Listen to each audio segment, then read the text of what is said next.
Returning exhausted from the Crusades to find medieval Sweden gripped by the plague, a knight played by Max von Sydow suddenly comes face to face with the hooded figure of death and challenges him to a game of chess. As the fateful game progresses and the knight and his squire encounter a gallery of outcasts from society in despair, Ingmar Bergman mounts a profound inquiry into the nature of faith and the torment of mortality. One of the most influential films of its time, The Seventh Seal is a stunning allegory of man's search for meaning and a work of stark visual poetry. Now, this title, of course, is not new to the Criterion collection. It was launched in the collection in June 2009 on DVD and Blu-ray, and of course had already been in the collection as a laserdisc many years prior to that. For more than 40 years, The Seventh Seal has been a benchmark by which all other great foreign films are judged. It launched the international career of its director Ingmar Bergman and made a star of its 27-year-old leading actor Max von Sydow. The Seventh Seal and the other Bergman masterpieces that soon followed it, Wild Strawberries, The Magician and The Virgin Spring, were as important to the development of world cinema as New Wave in France or the work of Federico Fellini, Antonioni and Bertolucci in Italy. Bergman's work proved that essential philosophical and human issues could be explored on film and still could reach a wider audience. At first glance, the film would appear insufferable.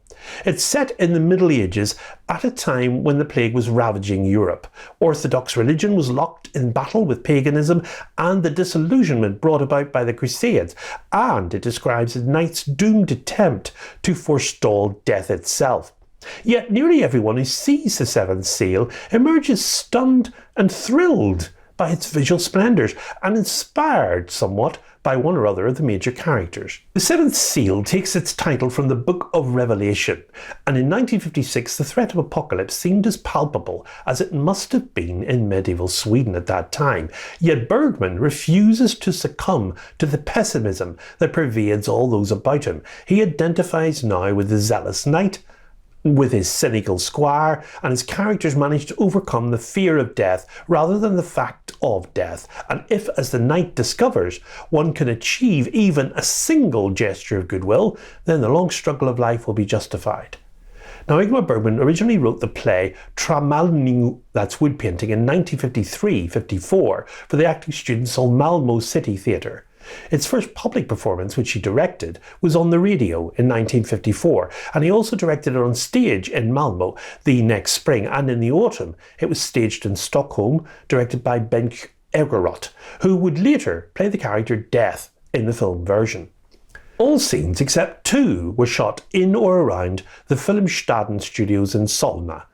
The exceptions were the famous opening scene with Death and the Knight playing chess by the sea, and the ending with the Dance of Death, which were both shot at Holmshaller, a rocky, precipitous beach area in northwestern Scania.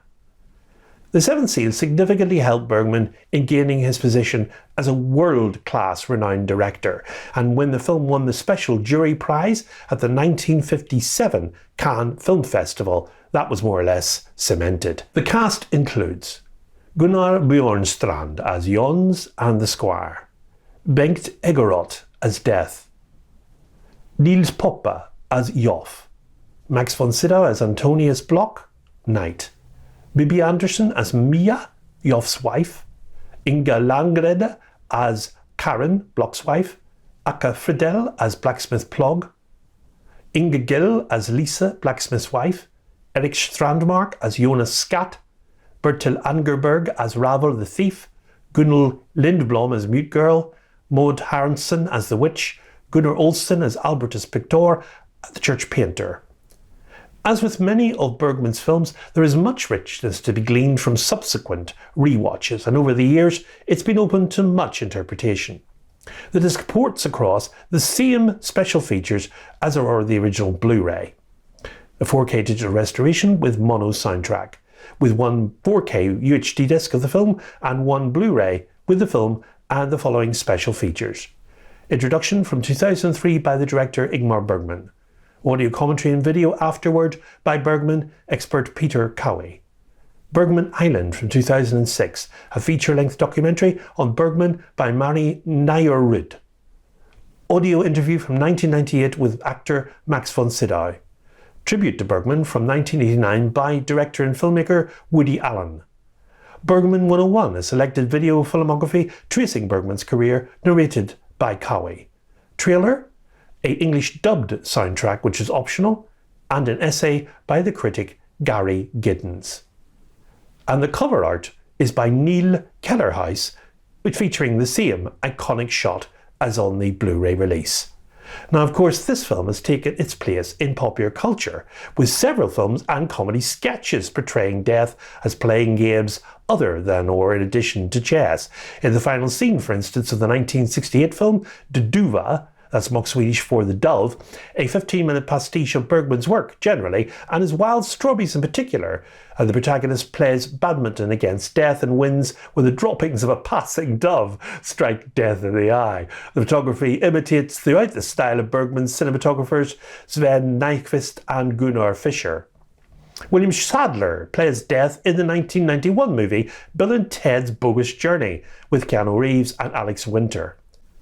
Now, The Seventh Seal will remain one of Ingmar Bergman's major filmic achievements. It's a running time of 96 minutes and a 1:37:1 aspect ratio, and it releases on 4K in the US on Criterion, only a Spine 11.